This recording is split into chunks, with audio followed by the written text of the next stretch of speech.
Hey, welcome back to part 2. I hope you're getting how good Grubby and Kas are. I've been focusing a little more on Kas in this game because I think he's the one doing the really exceptional stuff in the opening game. We'll talk a little bit more about Grubby in the second half, and of course Kas too, because he's in this game.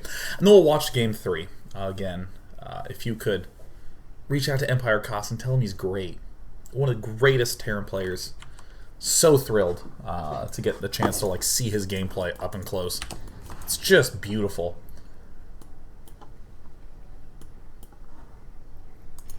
Just wonderful. So we're in this position. I don't know if my sound's on. It is.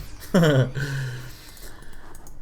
Grubby's doing these kind of very bold looking expansions. Is this possible to be safe in this late position? Well, with enough High Templar, anything's possible.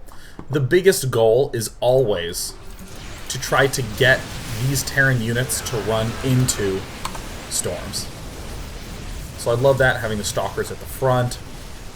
Kas just not quite doing the shut you out of a 4th expansion in a explicit way, trying to kill this off.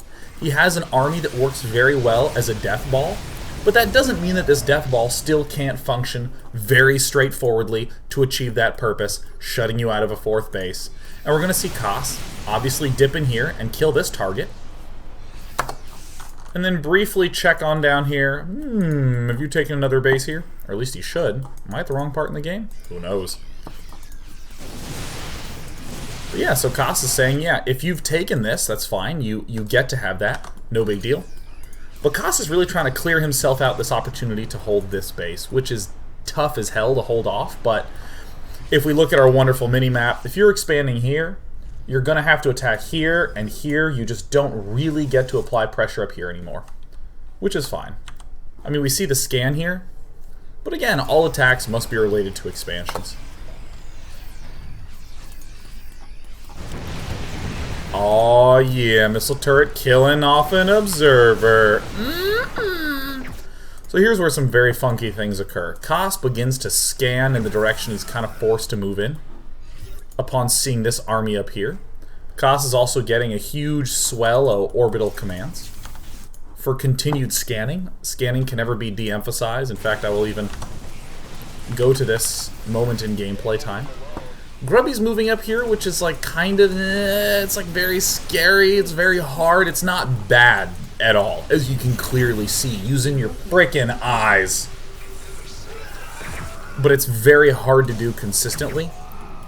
The way Grubby's able to do this, I guarantee, is because he has so many Templar everywhere. So in this army, I control-click, there's one. And then here's a Templar.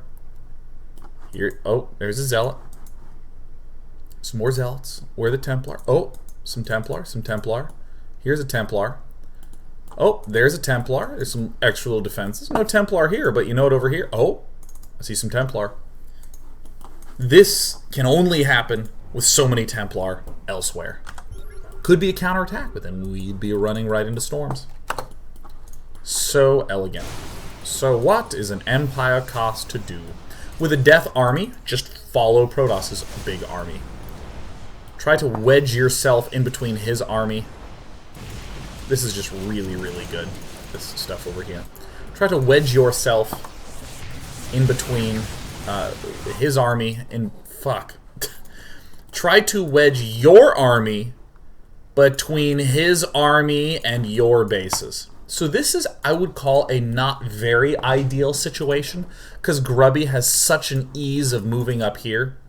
But it's mitigated by the fact that we are killing a 4th base. There's not a good retreat path for Kas in this position, and I think that this is one of the biggest opportunities for Kas in the entire game. Excuse me, for Grubby in the entire game. Because Kas is going to lose this base. Kas is going to get counterattacked up here, because Grubby cleared out this path.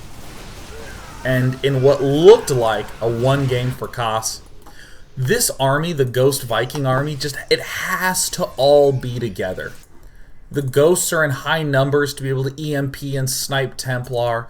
The Vikings are there to kill the Colossus. If the Vikings weren't here, this would get wrecked by Colossus.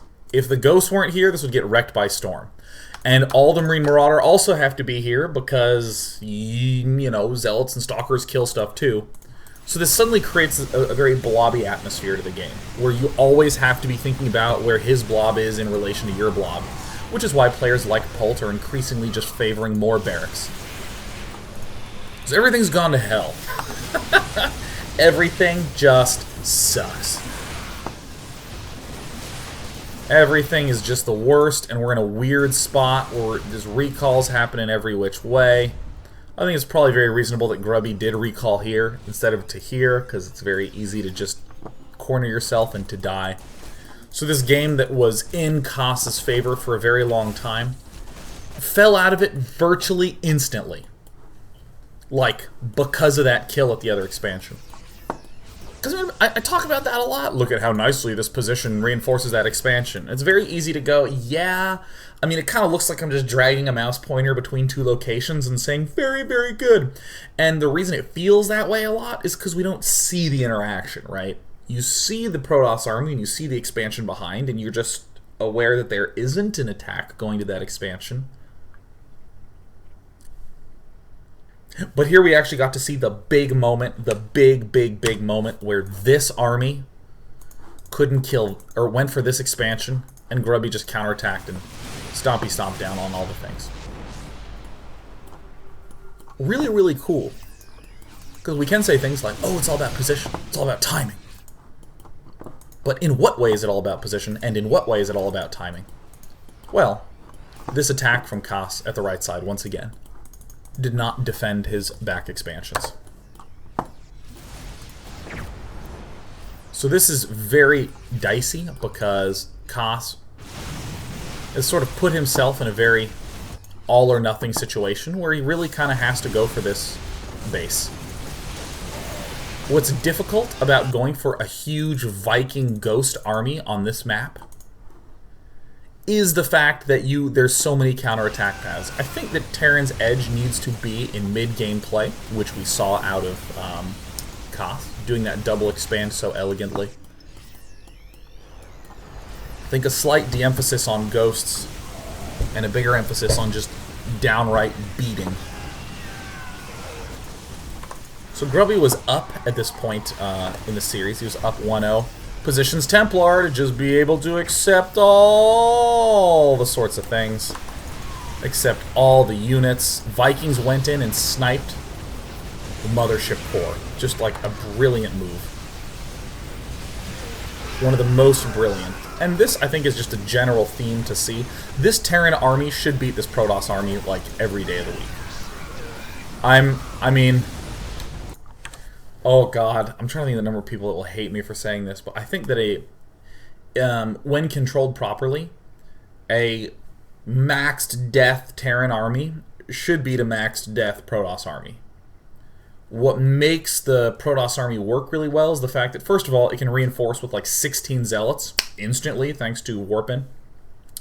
Also, the engagements tend to happen and evolve over time, and the Protoss has to be chipping an edge by getting a storm here, getting an EMP there. The only way that the Taran army really gets crushed consistently once the Death army's up is if 2 or 3 huge storms land across everything. But again, so many orbital commands, scan everything, keeping the Ghosts and the Vikings at the front, EMP everything. It's not really that tremendously... No, I shouldn't say it.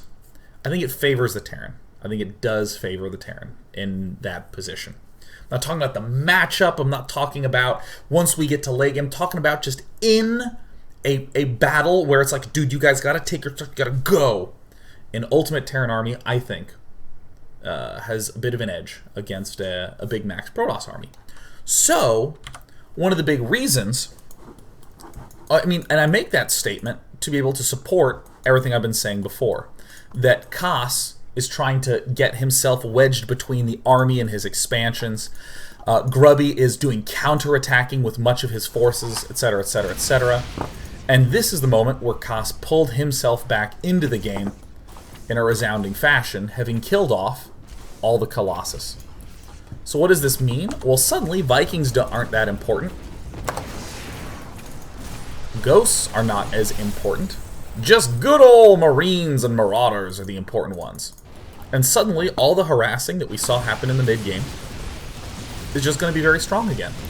So there's the Trader Probes that reveal all the expansions. And Kas, God, this is just one thing that just thrills me whenever I watch Kas play, is how unusual and abstract a position this is, and all the little adjustments Kas makes. I mean, Kas... By the way, I think that this expansion should have been here, in the interest of just being calm. But Kas understanding to split up his army, even being willing to split the Vikings and have them be a little bit more forward. Grubby not overcommitting to these counterattacks, just doing really high damage with one Zealot. Because you never want to go big with really any move in StarCraft 2. You want to go consistent. One Zealot will almost always consistently pay for itself in that sort of counterattack.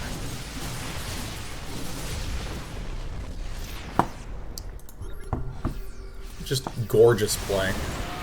Obviously, with that Colossus going down, it's very hard, but, you know, we still have a very packed together force. Continuing to make Ghosts. Why? Well, we really don't have the barracks to support mass production. We would like that.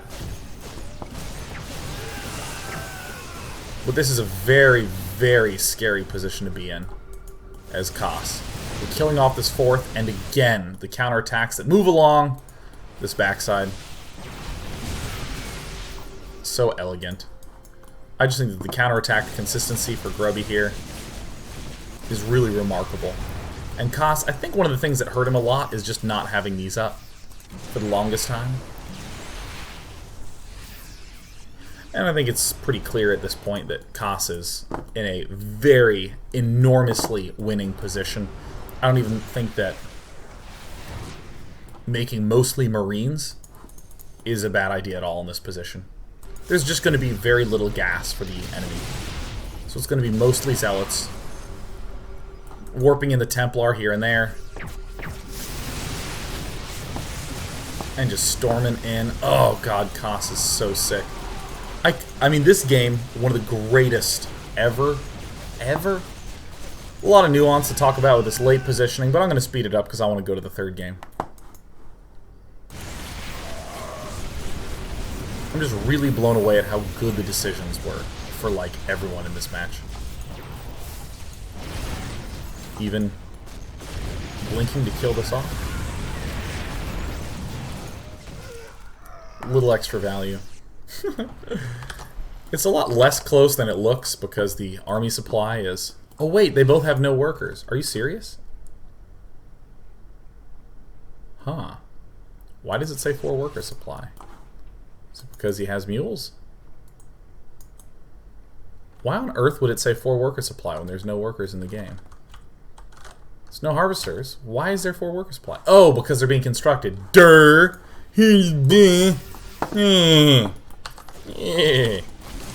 Yeah, but I mean, I think it's just very clear favor to Kas because this is almost all Zealots. There's no high impact units. Dude, I would just lift this and just rally ho on one base or something. And thusly, the story of how Kas won one of the most insane games ever. So good. So freaking unreal. And these ultra late game spots. I mean, this is one of the reasons why I like to say shut him out of a fourth. It has the very literal impact of making it an almost exclusively Zealot or Immortal army. Not really any more Templar to worry about. So sick! Unbelievable! Now, we got the chance to see some great Grubby decisions in that game. We didn't talk about them as much. So, we're going into a game where we will get to talk about some Grubby decisions. By the way, ever since I've been eating healthy, lost like 3 or 4 pounds. No problem. No big deal. By the way, next week, it's going to be insane. I started at 236 point something pounds. And by Monday, no way I'm not going to be over 230. Just saying. Just throwing it out there. Still eating these like healthy things? Yeah. Just saying. I also have a lot of hot sauce on my desk. Just saying. I also have sriracha and Cholula. I like hot things. Like you.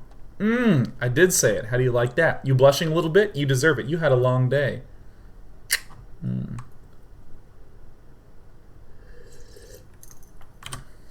Alright. Aw, yeah.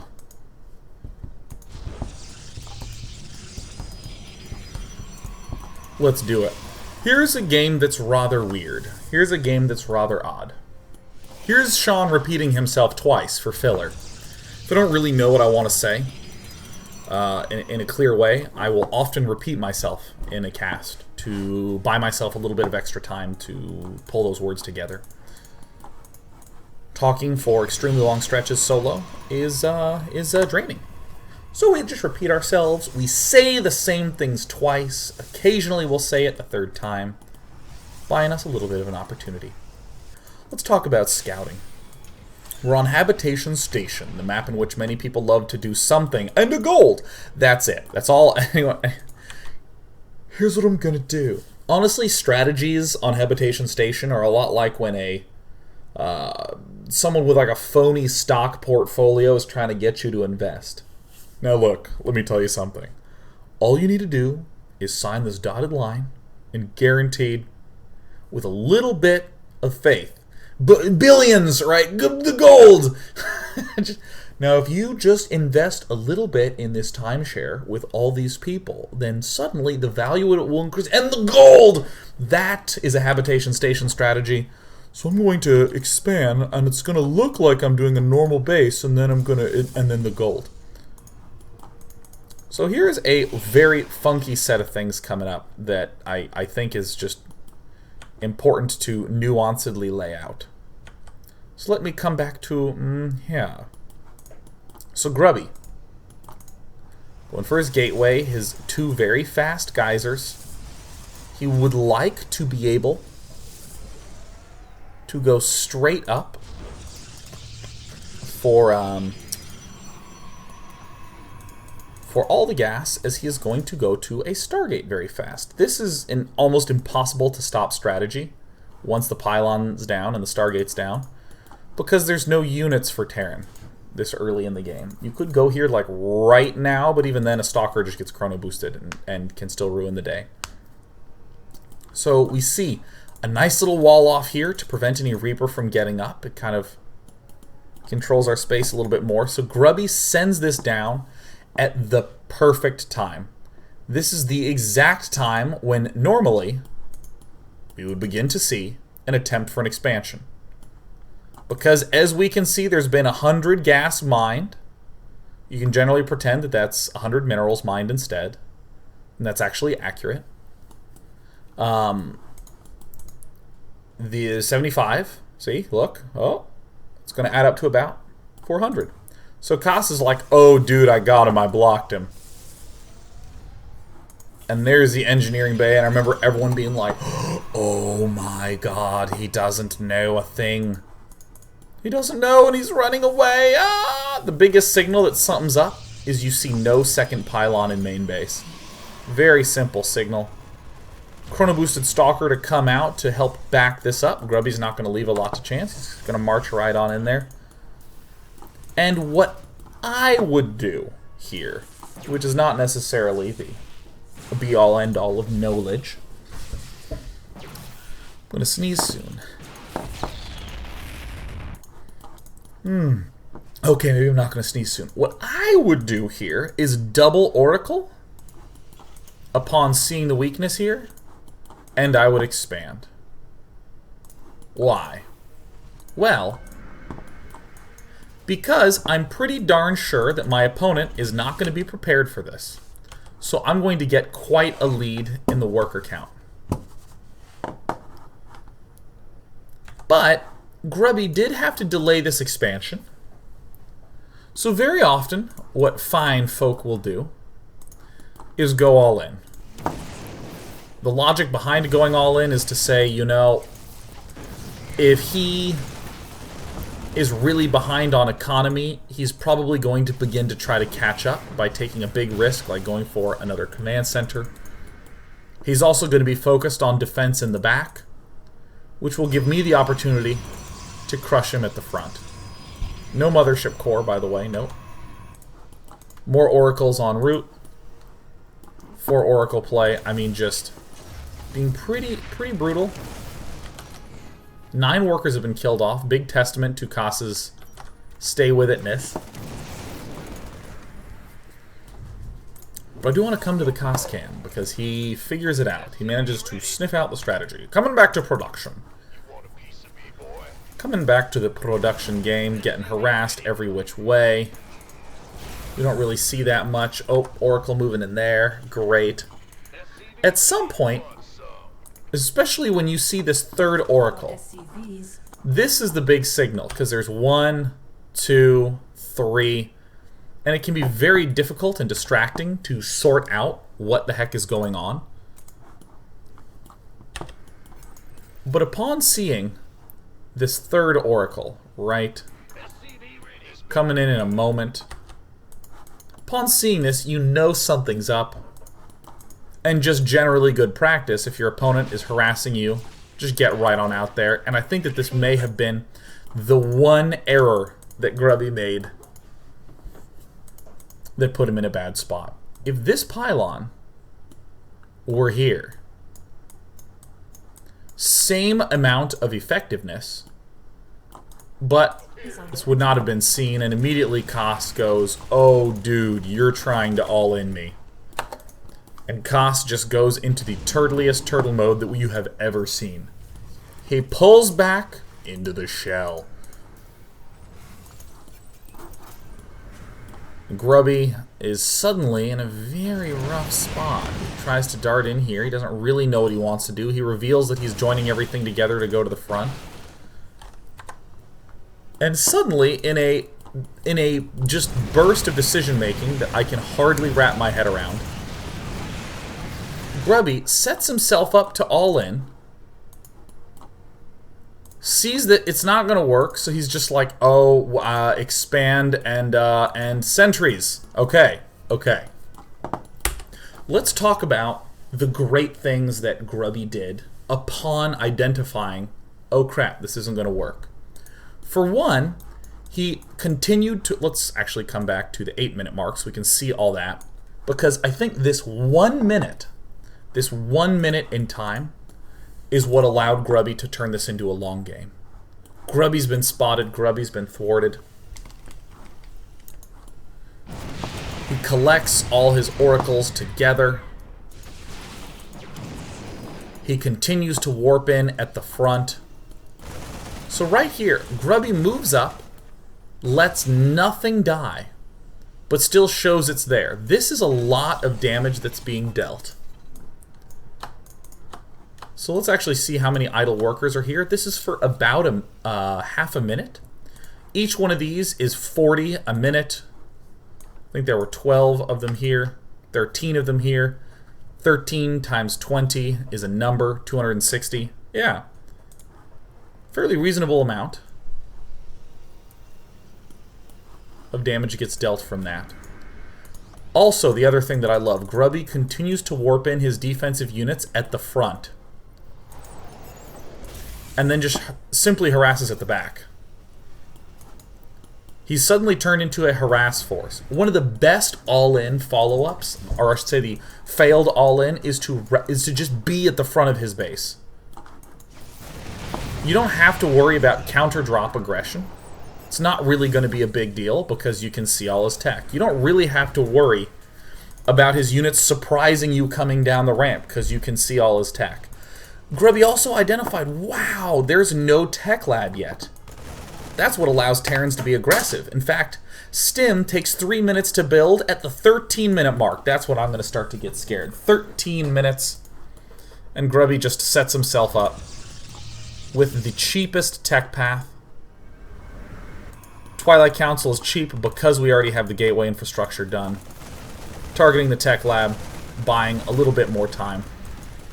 Hopefully. And then going for the... and then a gold! This is what makes this one of the most all-in friendly maps ever.